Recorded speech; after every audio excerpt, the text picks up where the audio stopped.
Highest news reporting. কথা Mukherjee report, highest news, সর্বদাই মানুষের সঙ্গে সবার পাশে।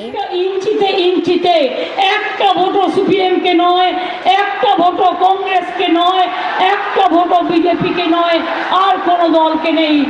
বিজেপিকে যদি লড়তে হয় তাহলে কিন্তু তৃণমূলই হচ্ছে মূল। দেখো, এবার শীতলকুচিতে ছোট শালবাড়ি অঞ্চলে সেখানে ভোটারকে মেরে চোখ ফাটিয়ে দেওয়ার অভিযোগ। আমি প্রথমে ছবিটা দেখাতে বললাম, তার পরিবারের সদস্যদের সঙ্গে গিয়েছিলেন ভোট দিতে এবং তখন তাকে মেরে তার চোখ ফাটিয়ে দেওয়া হয় পাথর ছুঁড়ে। কি অভিযোগ, কাদের বিরুদ্ধে অভিযোগ, সরাসরি তার কাছ থেকে আমরা জানবো। কি অভিযোগ, আপনি কখন গেছিলেন, কারা এই ঘটনা ঘটালো? আমি সকালবেলা গেছিলাম ভোট দিতে, তখন ভোট কাউন্টার খুলে নাই। ভোটের লাইনে আমি দাঁড়িয়েছিলাম, কাউন্টার খোলার পরে আমরা ভোট দিয়ে যখন বাড়ি আসতেছি আমি, তখন দেখি পিছনে চিল্লা আল্লাহ শুরু হয়েছে। কারা করছিল? তৃণমূলের লোকজন। তারপর কি হলো?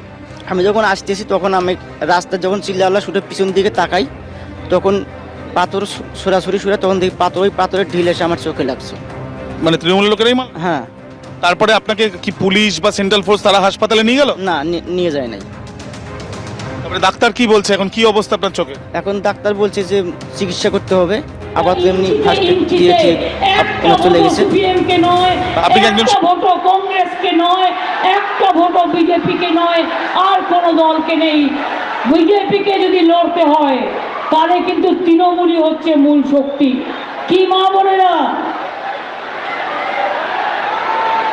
ক্ষমতায় নেই বাংলায়, লক্ষ্মীর ভান্ডার করলাম আমরা, আর তারা চমক দেখিয়ে বলছে 3 মাস বাদে নাকি লক্ষ্মীর ভান্ডার বন্ধ করে দেবে।